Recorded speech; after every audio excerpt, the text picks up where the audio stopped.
안녕하세요. 오늘은 조선의 과학 이야기 두 번째 시간 논밭의 면적을 계산하라는 주제를 가지고 이야기를 시작하겠습니다. 제목이 논밭의 면적을 계산하라. 왜 계산을 해야 될까 궁금하시죠? 바로 조선시대 수학에 대해서 오늘은 말씀을 드리겠습니다. 먼저 이 그림은 경복궁에 있는 경회루예요. 아주 멋있는 건축물이죠. 제가 아름다운 건축물의 사진을 하나 조선시대 대표할 수 있는 걸로 뽑아 갖고 왔는데, 자, 이것도 역시 경회루의 내부의 모습이에요. 이렇게 딱 보면 뭐 기둥이 쫙 줄을 서 있고, 이렇게 뭐 벽들이 있고, 천정에 이런 무늬들이 있고, 이런 것들이 굉장히 도형적으로 아름답잖아요. 그래서 수학은 곧 미학이다라는 말이 있어요. 수학이 곧 아름다움이다. 그 아름다움을 인간이 느끼는 것은 바로 어떤 일정한 비율, 우리가 황금비라고 하는 것도 있잖아요. 일정한 비율과 수의 이런 조화 때문에 그것을 아름답게 느끼는 거라고 합니다. 그래서 수학은 곧 아름다움의 학문이다 라고 이야기를 하는데, 제가 하고 많은 건축물 중에 굳이 이제 경회루를 뽑은 이유가 하나 있습니다. 자, 이거 같은 경우에는 경회루의 그림의 일종의 단면도 설계도 같은 거예요.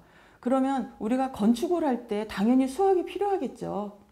건물 뭐 벽의 두께는 어느 정도 하고, 그렇게 해서 지붕을 올릴 때 이 무게를 어느 정도 감당을 할 수가 있고, 창문은 어느 정도 크기를 내야 하고, 이런 것들을 당연히 수학적으로 계산하는데, 이제 옛날 사람들은 이제 수학을 이런 수학적인 개념이라는 것과 함께 또 하나는 수의 개념이라는 게 있어요.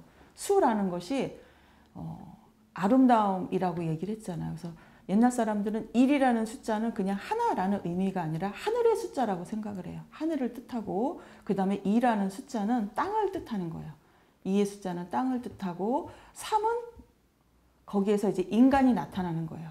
그러니까 하늘만 있어도 안 되고, 땅만 있어도 안 되고, 하늘 땅만 있어도 의미가 없죠. 거기에 인간이 등장하면서 이제 문명이 시작되고 하는 거기 때문에 3이라는 숫자를 굉장히 완전한 숫자, 그다음에 굉장히 좋은 숫자라고 생각을 해요. 그래서 3이 3번이 겹치면 무슨 숫자죠? 3, 3은 9가 돼서 9라는 숫자를 굉장히 좋게 생각을 했어요. 그래서 왜 이름에 보면은 9 들어가는 이름들이 있어요. 저희 선생님 이름에도 9가 들어가고, 우리 뭐 가끔 코미디 프로그램이 나와서 그렇지만 영구 맹구 같은 경우도 사실은 되게 좋은 뜻으로 지은 이름이거든요. 그래서 9라는 그런 의미를 가지고 있는데, 옛날 사람들은 그렇게 숫자가 가지고 있는 어떤 개념에도 굉장히 큰 의미를 부여를 했어요.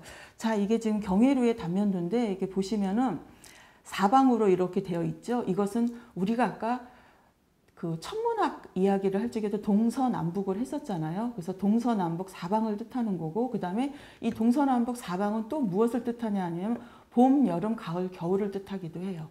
봄, 여름, 가을, 겨울을 의미하고, 그리고 이 안에 보면 글씨가 좀 작아서 안 보이겠지만 안에 12개의 기둥이 이렇게 쓰여져 있어요. 그 12개의 기둥에 보면 1월, 2월, 3월, 4월 해갖고 총 12월. 그래서 기둥을 건축 어떤 설계상으로 필요했기 때문에 12개를 하기도 하지만, 수가 가지는 그런 의미 때문에 1년 12달, 완벽한 숫자, 아름다운 숫자라는 의미로 12개의 기둥을 배치를 했고, 바깥에는 다시 24개의 이런 기둥들을 또 배치를 하게 돼요. 이 24개는 뭐냐면, 여러분이 글자가 다 한문이라서 못 읽을 수도 있지만, 입춘이라던가 한식이라던가 뭐 소한이라던가 이런 식으로 해서 총 24절기를 이제 나타내는 거예요. 그래서 사방, 동서남북 또는 봄, 여름, 가을, 겨울과 함께 1년 12달, 그 다음에 24절기 이렇게 나타나는데, 24절기는 지금은 우리 뭐 언제가 단오인지 이런 건 뉴스에서 말해주지 않으면 잘 모르잖아요. 근데 옛날에는 농경사회였잖아요. 농사가 산업의 가장 중요한 중심이었었던 사회에서는 24절기가 농사를 짓는 데서 굉장히 중요한 어떤 시점이거든요. 그래서 그것을 중요하게 여겼기 때문에 24절기를 상징해서 넣었고, 그 다음에 이게 12월이기도 하지만 또 우리가 12간지라고 해서 우리가 띠로 알고 있는 자축인묘, 진사오미, 신유술해, 그래서 12개의 동물을 또 배치하기도 했어요. 그런 식으로 해서 이런 경회루에 대한 설계도가 남아있고, 어떻게 건축을 했는지에 대한 설명이 작은 책자로도 다 기록이 되어 있어요. 그래서 혹시라도 경회루가 불타서 없어진다 그러면 그 책을 가지고 다시 지을 수 있게 돼요. 복원을 할 수가 있게 되는 거죠. 자, 그리고 이제 수학이니까 제가 여러분들께 문제를 하나 내볼게요. 조선시대 수학책에 있었던 문제예요.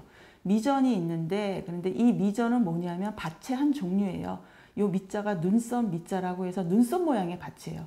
허리 부분의 너비가 5보이고 바깥편이 54보이고 안쪽 편이 40보면 넓이는 얼마일까? 무슨 소리인지 잘 모르겠죠?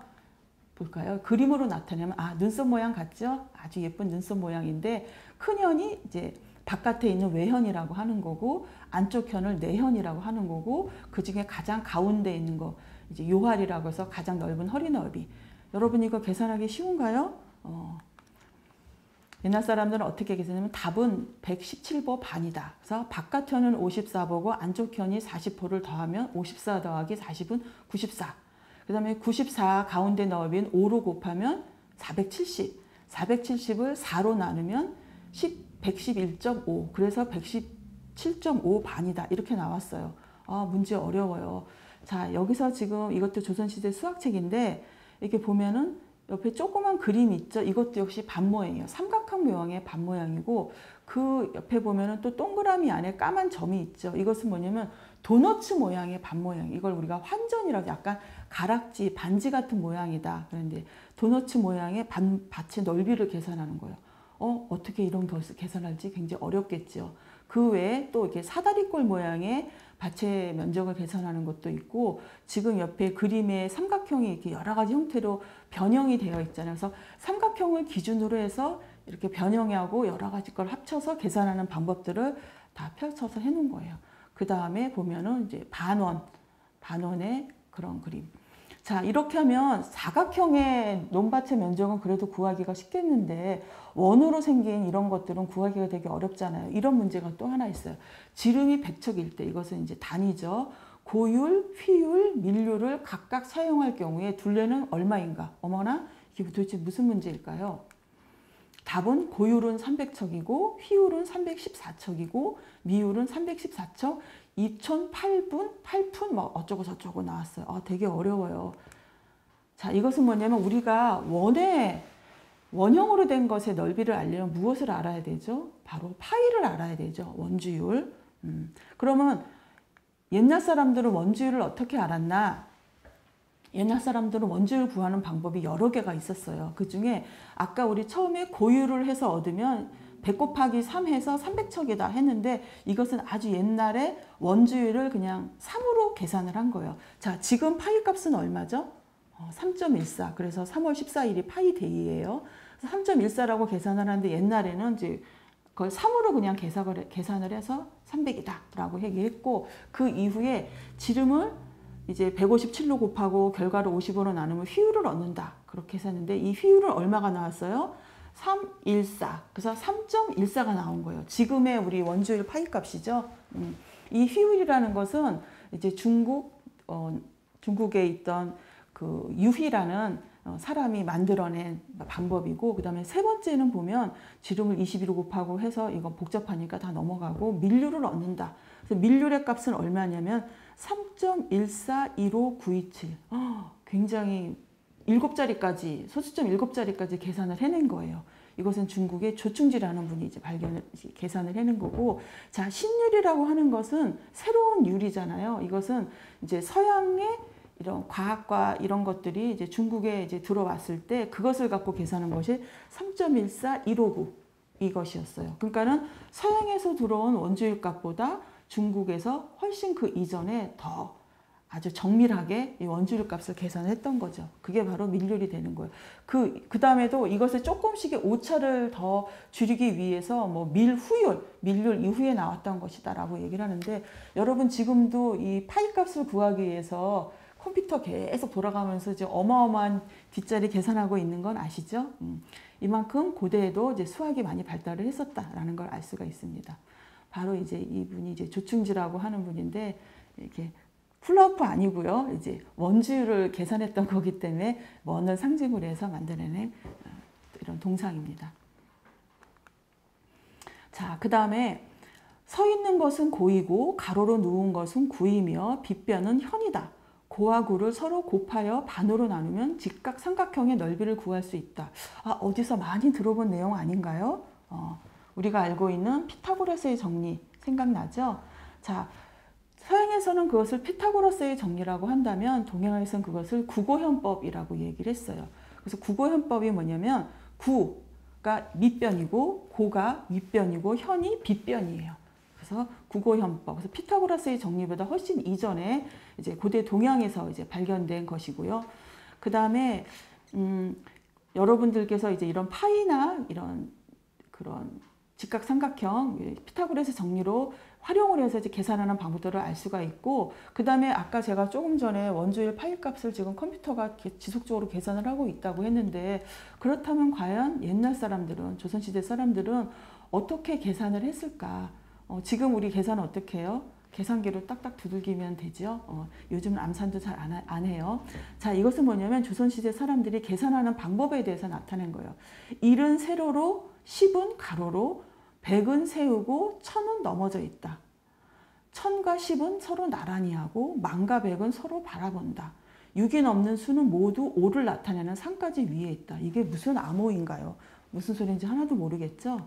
그림을 한번 볼게요. 자, 이게 나뭇가지를 가지고 숫자를 나타내는 거예요. 1, 2, 3, 4, 5. 이게 뭐냐면 수를 그냥 나타내는 것이 아니라 수의 1단위, 2단위, 3단위, 4단위, 그 다음에 1자리, 10자리, 1000단위, 만자리를 나타내서 이것을 놓고 이 나뭇가지를 놓고 왔다 갔다 하면서 계산을 하는 방법이에요. 그래서 아까 우리 설명에서 봤듯이 가로로 5를 놓고 위로 이렇게 올리면 무슨 숫자가 된다, 이런 것들을 알 수 있는데, 제가 샘플로 하나 만들어 봤어요.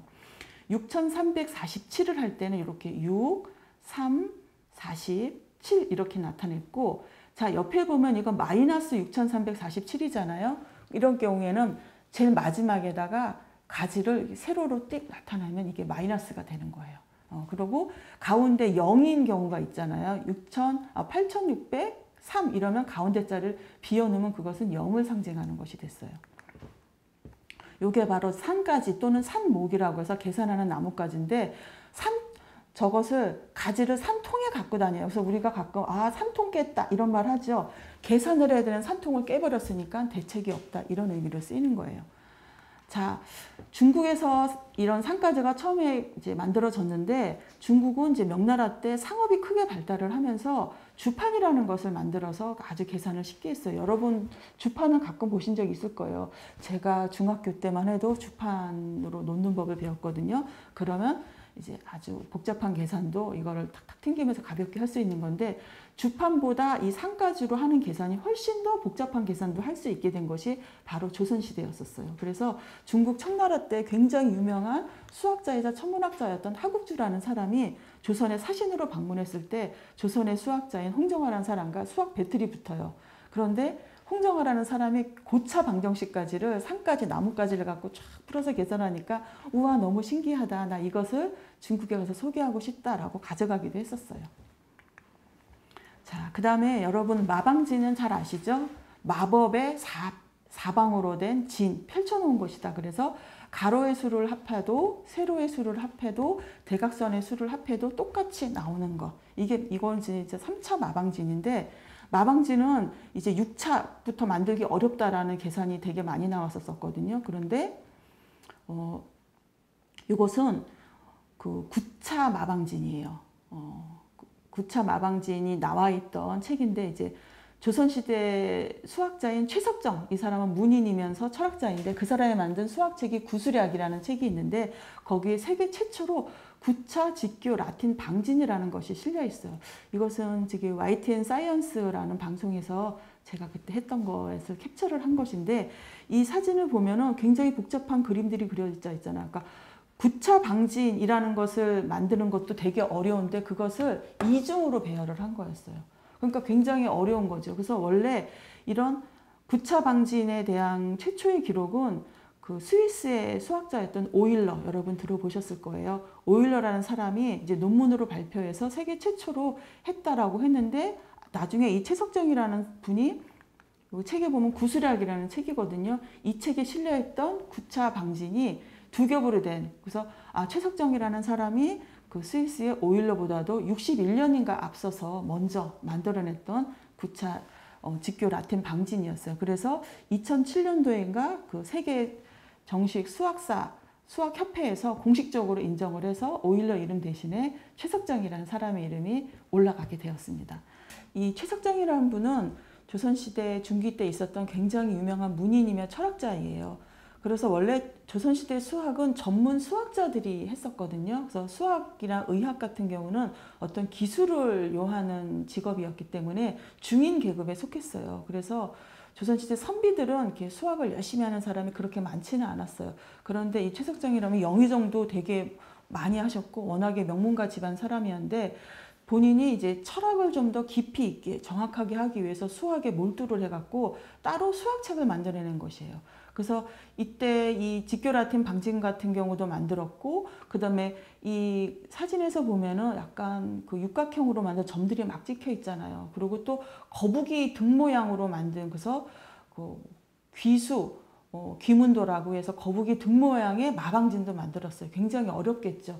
이런 어려운 마방진들을 만들었는데 이런 마방진을 만드는 게 어떤 의미가 있을까 우리가 생각하기에 아니 그냥 재미삼아 하는 거 아닐까라고 생각할 수도 있지만 이때는 마방진은 어떤 철학적인 의미로 우주의 원리를 풀어낸다는 의미로 이제 좀 더 심화돼서 만들어낸 것이지만 현대에서 이런 마방진의 원리가 그 반도체 칩, 그 다음에 뭐 통신, 뭐 이런 것들, 그 다음에 뭐 건축, 뭐 이런 것들을 이제 그 기계들을 만들고 알아내는데 절대적으로 필요한 것이 바로 이런 구차 직교 라틴 방진의 방법이라고 하더라고요.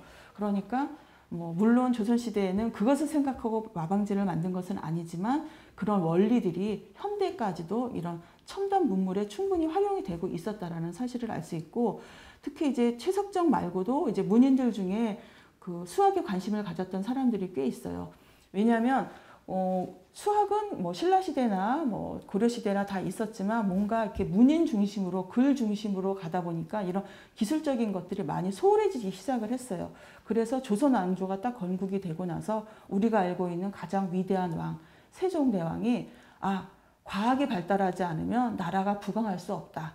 그러니 과학을 발전시켜야 된다. 그래서 세종이 직접 어떤 국립수학연구소 같은 거를 만들었었고 전문적인 수학 관리들을 양성을 하는데 또 신하들에게도 여러분들 수학 공부하세요. 여러분들 수학 공부하기 싫잖아요. 그래서 세종은 직접 수학 공부를 했어요. 그래서 당시 학자였던 정인지를 통해서 중국의 약간의 수학의 정석 같은 그런 책이 있거든요. 산학계몽이라고 그 책을 갖고 날마다 이제 수학 문제를 풀었었고 그래서 세종 때 우린 조선시대 전체를 따지고 보면 세종시대 때 가장 수학이 발달했던 시기였고 그 이후에도 끊임없이 수학이 이제 발전을 하면서 아까 말했던 이런 최석정 같은 분들도 수학책을 써냈고 우리가 알고 있는 홍대웅이라는 유명한 실학자였던 분들도 뭐 수학책을 또 따로 쓰기도 하고 그 다음에 뭐 숙종 때도 이제 수학책을 썼는데 우리나라 수학책 중에 조금 특이한 수학책이 있는데 그것은 뭐냐면 아까 산까지가 우리나라만의 좀 산까지가 이렇게까지 고차 방정식을 풀 수 있을 만큼 발달한 것은 조선이라고 얘기를 했잖아요. 원조는 중국이었지만 중국은 주판이 나타나기 시작하면서 산까지 활용도가 급격하게 떨어지고 산까지를 더 이상 쓰지 않게 된 반면에 조선은 주판을 사용하지 않으면서 산까지로 오히려 복잡한 계산들을 할 수 있는 방안들을 이제 꾸려내게 된 거예요. 그러다 보니까 조선시대에 주소관견이라는 이제 책이 있는데 이 주자가 산까지라는 것을 뜻하는 글자예요. 그래서 산까지로 계산하는 방법들을 아주 복잡한 방법들을 따로 나타낸 게 또 조선시대 수학책만의 특징이었죠. 그래서 조선 후기가 이렇게 되면은 이런 이제 전문적인 문인학자들도 수학에 관심을 가지고 특히 이제 당시 이제 중국의 서양 선교사들이 서양의 과학 문명을 가지고 중국에 들어오게 돼요. 그러면 우리나라 사신으로 북경에 갔던 사람들이 그 서양 문물을 가지고 조선에 들어와서 기본적으로 있었던 조선의 수학과 서양의 새로 들어온 수학을 접목을 시켜요. 그래서 조금 더 정확하고 합리적인 방법들을 이제 개발을 해서 이런 조선의 수학과 서양의 수학이 융합이 돼서 조선 후기에 새로운 좀 더 정밀한 이런 수학들이 이제 개발이 되는 그런 상태가 되었습니다. 자, 그렇다면 수학이라는 것은 왜 필요한가? 우리는 대학 입시를 보기 위해서 어쩔 수 없이 수학 공부를 한다고 생각을 하죠. 그리고 수학을 일상생활에서 크게 쓸 일은 별로 없다. 우리가 미분적분까지 할 일이 뭐가 있겠느냐라고 하지만 조선시대에는 농사를 잘 짓고 그 다음에 아까 나왔던 여러 가지 밭 모양들이 있잖아요. 모든 밭이 이렇게 뭐 정사각형이나 정삼각형으로 되어 있다면 계산하기 쉽지만 밭들이 삐뚤삐뚤하잖아요. 그 밭의 면적을 정확하게 계산해야 백성들한테 정확하게 세금을 부여할 수가 있어요. 왜냐하면 어떤 백성한테는 실제 밭의 면적이 요거밖에 안 되는데 계산을 잘못해서 세금을 많이 걷어들이면 그 백성은 굉장히 억울한 일을 당하는 거잖아요. 그래서 백성들이 손해나지 않도록, 그 다음에 서로 농가 밭을 사고 팔 때 정확한 면적을 계산하게 할 수 있도록 이런 수학이 좀 더 개발이 됐었고, 그 다음에 수학이 잘 개발이 되면 정확한 달력을 만들 수도 있거든요. 그러면 어느 때 농사를 짓고 어느 때 씨를 뿌리고 언제쯤 뭐 김매기를 해야 되는지 이런 것들을 하기 위해서 결국은 세종이 수학을 발전시키고자 했었던 가장 중요한 목적은 백성들의 삶을 풍요롭게 하기 위해서, 그리고 백성들이 잘 살게 되면 나라가 부강할 수가 있게 되니까 새로 생긴 조선 왕조라는 나라를 좀 더 부강한 나라를 만들기 위해서 수학이라는 것을 이제 발전시키게 된 것입니다. 자, 그래서 오늘은 조선의 과학 이야기 두 번째 수학에 대해서 이야기를 마쳤습니다. 감사합니다.